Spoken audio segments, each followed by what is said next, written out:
사사기는 이스라엘의 실패 역사를 다루고 있습니다. 400여 년 시간을 모순과 고통 속에서 보낸 실패 사례를 우리가 배우고 있습니다. 성공 사례도 중요합니다만 실패 사례가 더 중요할 수 있습니다. 이스라엘을 향한 하나님의 원래 소원은 자국을 넘어서서 열국을 복되게 하는 것이었죠. 이를 위해 하나님은 613가지나 되는 복의 설계도까지 주셨습니다. 그러나 이스라엘 백성들은 복받기는커녕 고통을 받았으며 열국을 고통 가운데 빠뜨렸습니다. 여러분, 주변의 인접 국가들이 참 이스라엘 때문에 고통을 많이 당하죠. 멀쩡히 잘 살아가던 사람을 하나님이 징계체적으로 쓰기는 했습니다만 곧바로 꺾어버리죠. 그 고통이 얼마나 큰지 이스라엘 때문에 당하는 고통들이라고 할 수가 있습니다. 그런데 사사기는 그 실패의 원인까지를 밝히고 있습니다. 여러분 잘 아시는 대로 사람이 자기 소견에 옳은 대로 행한 것이 실패의 원인입니다. 그리고 사사기는 사람이 왜 자기 소견에 옳은 대로 살 수밖에 없는지, 왜 그렇게 했는지 그 이유까지 밝힙니다. 레위 지파 사람들이 중심을 잡지 못했기 때문입니다. 자신들의 사명이 무엇이며 어디서 어떻게 살아야 할지를 모르고 이리저리 방황했습니다. 이에 대해서 두 가지 사례를 하나님은 밝히고 있습니다. 이 기록을 다 하셨어요. 교훈을 받아라고, 정신 차리라고 기록을 했겠죠. 첫 번째 사례가 미가의 가정제사장으로 고용되었다가 단 지파를 따라 나선 청년 레인이고요. 또 한 사례는 오늘 우리가 다루게 될 에브라임 산지의 한 장년 레위 지파 사람의 예입니다. 오늘 우리는 두 번째 사례를 살피면서 교훈을 얻고 은혜를 받고자 합니다. 여러분, 오늘 사례도, 두 번째 사례도 이스라엘의 왕이 없을 그때로 시작이 됩니다. 19장 1절을 여러분 잠깐 한번 보십시오. 19장부터 21장까지 내용인데요. 19장 1절에 이스라엘의 왕이 없을 그때에 에브라임 산지에 하고 나옵니다. 여기서 왕은 지난번에 우리가 살핀 대로 정치적 왕이 아닙니다. 하나님의 말씀을 가르치고 이끌 지도자들을 말합니다. 자, 그러고 있을 때 에브라임 산지에 거류하는 어떤 레위 사람이 있었습니다. 그가 베들레헴 출신 첩을 하나 드렸습니다. 그런데 그 첩이 행음을 하고 베들레헴 친정으로 가버렸습니다. 넉 달을 기다려도 돌아오지 않자 레위 사람이 데리고 오려고 하인 한 사람, 나귀 2마리를 끌고 갑니다. 여러분, 우리 지금 목사가 첩을 하나 두고 있다면 목회하겠습니까? 안 되죠. 목회하기를 포기한 거죠. 그런데 여러분, 레위 지파 사람이 첩을 뒀다는 이 자체가 이건 죄입니다. 레인이 이 모양 이 꼴이니 이스라엘 사회가 어떻게 돌아가는지 여러분 대충 짐작이 되시죠? 자, 이렇게 찾아온 레위 사람을 장인되는 사람이 지극정성으로 환대합니다. 레인이 3일을 먹고 마시며 대접을 잘 받습니다. 넷째 날에 레인이 떠나려고 하니까 장인되는 사람이 오늘 하루만 더 머물고 가라고 간청을 합니다. 그래서 하루 더 머물게 됩니다. 5째 되는 날에 아침 일찍 떠나려고 하니까 또 장인이 오늘 하루만 더 묵고 기운을 회복해서 돌아가라고 또 붙잡습니다. 그랬더니 레위 사람이 하루 또 머물고 있다가 저녁 때가 돼갈 때 급히 일어나 간청을 뿌리치고 떠나게 됩니다. 이렇게 늦게 떠났기 때문에 여부서 맞은편에 왔을 때 종이 레인에게 말합니다. 여부서에 들어가서 하룻밤 묵고 갑시다. 그랬더니 레인이 말합니다. 이스라엘 자손에게 속하지 아니한 이방 사람의 성읍으로 갈 것이 아니라 기브아나 라마에 가서 하룻밤 유숙하자. 이 기브아 라마는 베냐민 지파에 속한 성읍입니다. 여러분, 레인이 어떤 사람인지 짐작이 되시죠? 첩을 드리기는 합니다만 민족의식은 투철한 것 같습니다. 율법을 잘 모릅니다만 민족의식 이거는 투철해요. 이방인과 유대민족을 엄격히 구분할 줄은 압니다.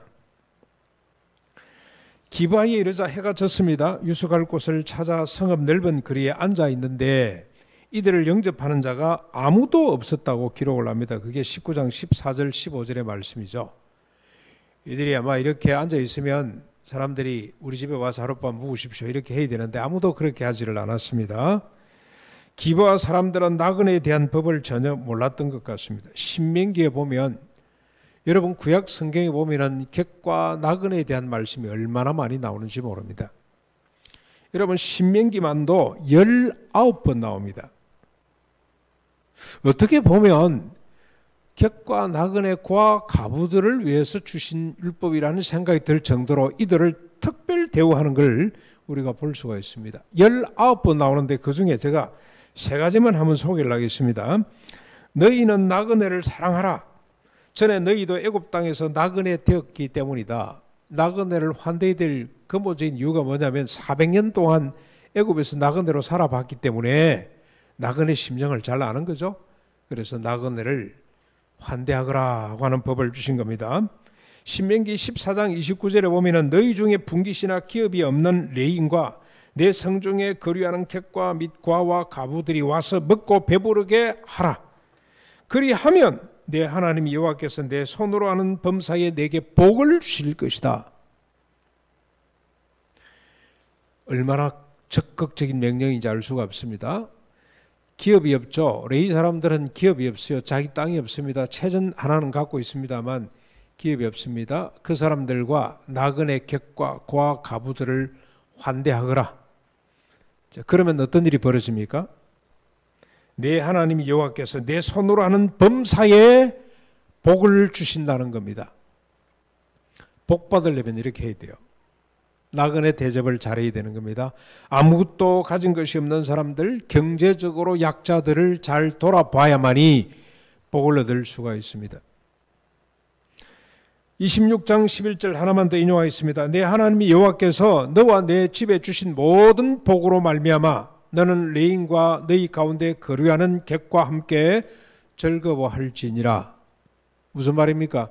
조금 쓰고 남는 여유가 있다고 하면 누구와 나누라는 거죠? 레위 지파 사람들과 나누고 그리고 너희들 가운데 있는 객들과 함께 나누거라라고 말씀을 합니다. 잉여같이 잉여벌은 내게 아니고 나그네, 객들, 고아 가부들, 물질적으로 스스로 설 수 없는 사람들의 몫이라 그런 뜻입니다. 그래서 여러분 한 번씩 지갑을 살펴보십시오. 우리 교회도 그런 분이 계셨어요. 해외 출장을 가면 호텔로 가는 것이 아니고 어느 목사님 집으로 가서 며칠, 한 달, 두 달 머뭅니다. 회사에서는 호텔 비용이 나오죠. 그 비용을 잘 계산했다가 그 집사님, 그 목사님 집에 몽땅 주고 옵니다. 불편하겠죠. 여러분 이런 분이 계세요. 그게 율법 정신입니다. 이런 법이 있습니다. 나그네를 환대해야 됩니다. 그런데 기브아 사람들은 아무도 이 나그네를 돌아보지 않았습니다. 저녁 때쯤 돼서 한 노인이 밭에서 일하다가 돌아옵니다. 그러다가 이 일행을 보았습니다. 이 노인은 본래 에브라임 산지 사람인데 어떻게 된 일인지 기브아에 와서 살게 됐습니다. 쫓겨났는지 아니면 더 잘 살려고 자기가 자진해서 이사를 왔는지 모르겠습니다만 에브라임 지파 사람인데 지금 베냐민 지파 지경에 와서 산다 이 말입니다. 노인이 넓은 광장에 나그네가 있는 것을 보고 다가 어디서부터 와서 어디로 가는지를 묻습니다. 레인이 여차여차해서 이곳에 당도했으며 자기들은 이미 먹을 것을 갖고 있으니 아무 피해를 주지 않겠다. 하룻밤만 먹게 해달라고 부탁을 합니다. 그랬더니 노인이 무슨 소리냐, 내 집에는 먹을 것이 많다. 가서 하룻밤 푹 쉬거라 하고 집으로 안내해 드립니다. 노인은 나그네 사정을 잘 알았던 것 같습니다. 자기가 나그네 시절을 보냈기 때문이겠죠. 아니면은 이 환대 속에는 계산적 이해관계가 있었던 것 같습니다. 아마 이 노인은 다른 이야기는 잘 몰라도 아브라함에 대한 이야기를 잘 알았던 것 같아요. 구전대 내려오고 레위지파 사람들이 헤매고 있으니 기록돼서 보급된 것은 없어도 듣고 이렇게 입으로 전해 내려온 이야기는 있었겠죠. 아브라함이 손님을 잘 환대했다가 나그네를 잘 환대했다가 부지 중에 하나님을 대접해서 복을 받은 그 사건을 아마 기억하고 있었는지도 모르겠습니다. 그래서 그런 욕심에 잘 환대했을지도 모르겠다는 생각이 듭니다. 그들이 이렇게 즐거운 시간을 보내고 있을 때 그 성읍에 불량배들이 몰려왔습니다. 이 불량배라고 되어 있습니다만 힘센 남자들입니다. 이 불량배라는 번역이 조금 아마 이 짓을 보니 이 특별한 사람인가 보다 하고 한 것 같은데 그런 뜻이 아닙니다. 여러분, 그 지역의 유력한 남자들, 그 지역에 힘께나 쓰는 남자들이 몰려와서 문을 두드리며 소리쳤습니다. 내 집에 들어온 사람을 끌어내라. 우리가 그와 관계하리라. 관계는 성적 용어입니다. 이게 기브아 사람들은 나그네를 경계했습니다. 아무도 그를 들이지 않았습니다. 그러나 나그네를 성욕의 대상으로 보았습니다. 그것도 동성애입니다. 동성애 도구로 생각을 했습니다. 이에 대한 노인의 반응이 기가 찹니다. 노인이 불량배들에게 말합니다. 내 형제들아, 청하노니 내 집에 들어온 사람에게 이같이 악행을 저지르지 말라. 보라, 여기 내 처녀딸과 이 사람의 첩이 있은즉 내가 그들을 끌어내리니 너희가 그들을 욕보이든지 너희 눈에 좋은 대로 너희 속에 옳은 대로 행하되 오직 이 사람에게는 이런 망령된 일을 행하지 말아달라고 말을 합니다. 여러분, 이 노인의 말이 이해가 됩니까? 친아버지가 맞을까요? 친아버지가 아니라도 인간이라면 이렇게 해서는 안 되죠. 근데 여러분, 이런 일이 벌어지고 있어요. 무슨 뜻이죠? 그만큼 기브아라는 성읍이 성적으로 타락한 성읍이란 뜻이죠. 또 어떤 생각이 드세요? 여인들을 인격체로 보지 않는 성읍이구나. 여기 집은 자기 딸뿐만이 아니고 이 레위 사람의 첩까지도 내놓겠다는 거 아니에요. 네 마음대로 하라는 거 아니에요. 욕 보이라는 거 아니에요. 네 속에는 좋을 대로 그냥 하라는 거 아닙니까? 그렇죠? 여인을 인격체로 보지 않는 사회. 그 다음에 또 하나 우리 상상할 수 있습니다. 이렇게 하지 않으면 이 노인의 재산과 생명을 보존할 수가 없는 사회일 수도 있어요. 이들이 요구를 들어주지 않으면 자기 집도 생명도 다 끝장날 수 있다라고 판단을 했기 때문에 이런 극단적인 행동을 할 수도 있습니다. 아무튼 이 여부서가 아닙니다. 이방 땅이 아니고 자기 동족의 땅, 언약의 백성의 땅으로 와서 하룻밤 묵는데 이런 일이 벌어졌습니다. 자, 이렇게 노인이 제안을 했습니다만 무리가 듣지 않습니다. 그러자 레인이 자기 첩을 붙잡아 그들에게 끌어냈습니다. 정확한 표현입니다. 성경에 기록된 표현입니다. 레인이 자기 첩을 붙잡아 그들에게 끌어냈습니다. 그들이 그 여자를 밤새도록 능욕했다가 새벽녘에 풀어줍니다. 윤관이죠, 윤관. 정신대로 끌려갔던 여인들에게 일본 군대가 했던 것처럼 여러분, 이게 먼 과거 이야기가 아니고 오늘 현대사 가운데 있었던 이야기 중에 하나입니다. 그렇죠? 아침 일찍 레인이 떠나기 위해 집 문을 열었더니 첩이 문지방을 붙든 채 죽어 있었습니다. 이에 레인이 그 시체를 나귀에 싣고 자기 집으로 돌아가서 칼로 12토막을 냅니다. 그리고 그 시체 토막을 이스라엘 전역에 보냈습니다. 그 시체의 덩어리를 본 사람들이 흥분해서 외칩니다. 출애굽부터 오늘까지 이런 일이 없었다. 절대로 그냥 넘어가면 안 된다. 뭔가 우리가 대안을 찾아야 된다라고 들고 일어났습니다. 여러분, 이 사람을 한번 보십시오. 자기 모순에 빠진 사람이죠. 첩을 밖으로 내친 짓이 뭐며 죽었다고 시체를 토막내서 전국에 보낸 짓은 또 뭡니까? 자기가 죽고 보호하든지 아니면 내놓지 말든지, 윤관하라고 내놓을 때는 언제고 죽었다고 토막을 내서 전국에 뿌릴 때는 언제입니까 또? 그런데 여러분, 더 문제는 이 레인이 시체에 관한 법을 전혀 모르고 있다는 겁니다. 율법에 시체에 관련된 법이 있어요. 시체에 관련된 법이 있습니다. 시체를 만진 자는 부정하게 되고 그로 인해 모든 주변이 부정하게 됩니다. 민수기 19장 16절로 19절에 있어요. 시체가 나무에 달려있어 새들이나 짐승이 해순을 하면 그 사람은 마치 저주받은 사람이라고 인정을 받을 만큼 시신을 존중히 여겼어요. 아무리 극악무도한 죄인이라도 시체를 밤 늦게까지 달아두면 안 돼요. 해가 지기 전에 처리를 해줘야 돼요. 아무도 연고 없는 변사체가 하나 떠올랐다 그러면요, 온 동네가 나서서 이 시체, 이 죽음과 상관이 없다는 것을 증명을 해야 될 만큼 사람의 인명을 존중히 여겼습니다. 시체 하나도 예사롭게 생각하지 않았어요? 그게 유대법입니다. 하나님이 주신 율법입니다. 그런데 시체를 토막내고 보냈다는 것은 죄악입니다. 자신의 감정에 완전히 함몰되어서 악의 늪으로 빠져들고 있습니다. 이 사람은 지금 자신뿐만이 아니라 이스라엘 전체를 죄악의 나락으로 밀어넣고 있습니다. 자, 이 일 때문에 어떤 일이 벌어졌습니까? 모든 이스라엘 자손이 단에서부터 브엘세바까지, 단은 제일 북쪽이죠. 브엘세바는 제일 남쪽입니다. 이스라엘 제일 끝에서부터 북쪽 끝에서부터 남쪽 끝까지 사람들이 들고 일어났습니다. 심지어는 이런 표현을 잘 안 쓰는데 요단강 건너편에 있는 길라 땅에서도 사람들이 몰려왔습니다. 미스바로 몰려들었습니다. 40만입니다. 그런데 40만이 다 칼을 뺄 수 있는 칼에 능통한 사람들이 모여왔다고 이야기를 하고 있습니다. 그들이 레인에게 어떻게 이런 일이 벌어졌는지를 묻고 레인이 전말을 다 말한 후에 방책을 내라고 요구를 합니다. 이런 일이 벌어지도록 레인은 하나님께 묻지 않습니다. 자기의 감정대로 해놓고 사람들에게 방책을 요구하고 있습니다. 자신의 감정을 40만 칼을 든 사람들에게 전가시키고 이입시키고 있다는 겁니다. 여러분, 내 감정이 자식들에게 이입되죠, 그렇죠? 내 주변 사람들에게, 목사의 감정이 성도들에게 이입이 되더라고 보니까.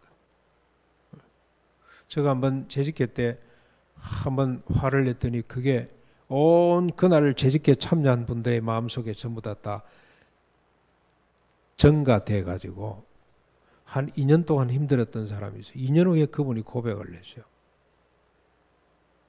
감정이 이렇게 전염이 돼요. 전염. 오늘 레인 한 사람의 이 분노가 40만의 칼 든 사람에게 전염이 되고 있습니다. 모든 백성이 흥분해서 일제히 일어나 외칩니다. 우리 중에 한 사람도 돌이하지 못한다. 기브아 사람들의 망령된 일을 갚아주지 않고는 아무도 돌아가지 못한다고 선언을 합니다. 40만 중에 아무도 자기들의 생각이나 행동을 의심하지 않았습니다. 토막난 시체로 흥분된 상태에서 빠져나오지를 못하고 있습니다. 분노에 사로잡혀서 복수를 다짐하게 됩니다.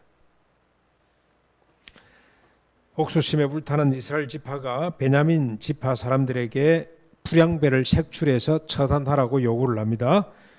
그런데 베냐민 지파 사람들의 반응이 더 기가 찹니다. 그들이 오히려 똘똘 뭉쳐서 보호하겠다고 기브아로 몰려들었습니다. 그 숫자가 자그마치 26,700명이나 됩니다. 여기 700명 단위까지 밝히고 있죠. 이 700명 사람들은 어디 사람들입니까? 기브아 사람들인데 하나같이 왼손잡이고 물매의 전문가들입니다. 1차 전투가 벌어집니다. 이렇게 동족 상전이 벌어졌는데 하나님도 허락합니다. 하나님도 인정해버립니다. 너희들 전쟁하거라. 무슨 말입니까? 정의로운 전쟁? 성전이기 때문에 하나님이 인정한 것이 아니고 하려면 해봐. 이미 지금 하나님의 징계가 외부를 통해서 징계하는 것이 오는 것이 아니라 이제는 내부 속에 하나님의 징계, 하나님의 채찍이 동원이 된 겁니다. 너희들끼리 싸워봐. 이렇게 하나님이 허락을 해버렸습니다. 1차 전투에서 이스라엘 연합지파가 22,000이 죽습니다. 2차 전투가 또 벌어집니다. 18,000이 죽습니다. 모두 4만 명이 죽었습니다. 세 번째 전투에서는 이제 베냐민 군대가 다 죽고 겨우 600명이 살아서 도주를 하게 됩니다. 이스라엘 지파 사람들이, 이스라엘 온 지역의 사람들이 베냐민 성읍들을 돌아다니면서 만나는 사람마다 다 죽입니다. 그리고 가축도 죽입니다. 성읍을 불태워버립니다. 레인 한 사람으로부터 촉발된 분노가 한 지파를 진멸할 정도로 온 나라로 번져갔습니다. 그러는 가운데 그들은 자신의 생각과 감정을 하나님 앞에 묻지 않습니다. 오히려 자신의 생각과 감정대로 해달라고 하나님 앞에 울부짖고 있습니다. 여러분 보십시오. 이렇게 하나님께 묻지 않은 분노의 감정이 어떤 일을 벌리는지 한번 보십시오. 계속해서 또 다른 모순을 불러냅니다. 이스라엘 사람들이 미스바에서 이런 맹세를 합니다. 우리 중에 누구든지 딸을 베냐민 사람에게 아내로 주지 아니하리라. 지금 패잔병 600명이 도망을 갔죠. 그들이 결혼을 해서 다시 또 기업을 이을 수 있기 때문에 여기에 전투에 참여했던 사람들이, 이스라엘 지파 사람들이 뭘 선언합니까? 우리 딸들을 절대로서 600명에 주지 않기로 그렇게 맹세를 해요. 그래 놓고 그들이 베델에 올라가서 밤새도록 하나님 앞에 울부짖습니다. 이스라엘의 하나님 여호와여, 어찌하여 이스라엘이 이런 일이 생겨서 오늘 이스라엘 중에 한 지파가 없어지게 만들었습니까? 라고 뒤늦게 하나님 앞에 울부짖고 있습니다. 이스라엘 전체가 갈팡질팡하고 있습니다. 그 600명에게 자기 딸을 주는 사람은 우리 가운데 살아남지 못한다고 선언을 해놓고, 또 가만히 보니 600명이 지금 장가를 못 가면, 아내를 못 얻으면 지파 하나가 소멸이 되는 거죠. 그래서 또 울고 갈팡질팡입니다. 갈팡질팡. 분노의 감정에 사로잡히고 나니 정신을 못 차리고 있어요. 이렇게 갈팡질팡하는 사이 참극은 엉뚱한 곳으로 또 번져갑니다. 미스바 총회에 한 명도 참여하지 않았다는 명분을 들어서 야베스 길앗 사람을 다 죽이고 처녀만 400명 살려냅니다. 600명 다 채워야 되는데 채울 수가 없어요. 400명만 살려가지고 도망간 600명에게 줍니다. 200명이 모자라죠. 또 어떤 짓을 벌립니까? 베델과 세겔 사이 실로의 처녀를 잡아 그들이 명절 때 춤추기 위해서 나오는 사람을 잡아서 아내로 삼도록 만들어버렸습니다. 이렇게 동족 상잔으로 끝이 나고 말았습니다. 총체적 난세, 총체적 난국, 총체적 난가, 총체적 난경이라 그러던데, 경. 개인도, 가정도, 국가도, 열국도 총체적 혼돈 속에 빠지고 말았습니다. 그 원인이 뭐였습니까? 마지막 절에 다시 밝혀놓고 있습니다. 그때 이스라엘의 왕이 없으므로 사람이 각기 자기 소견에 옳은 대로 행하였기 때문입니다. 자기 소견에 옳은 대로의 비극이라고 할 수가 있습니다. 자기 소견에 옳은 대로가 75,030명을 죽음으로 내몰았습니다. 이게 빠진 숫자가 많습니다. 기럇 야베스 사람들이, 야베스 기럇 사람들이 얼마나 죽었는지는 모릅니다. 다 죽였다라고 돼 있어요. 얼마나 많은 사람이 죽었는지 모릅니다. 가정과 성읍과 지파가, 나라가 파괴되고 말았습니다. 이게 사사기 우리에게 주는 교훈입니다.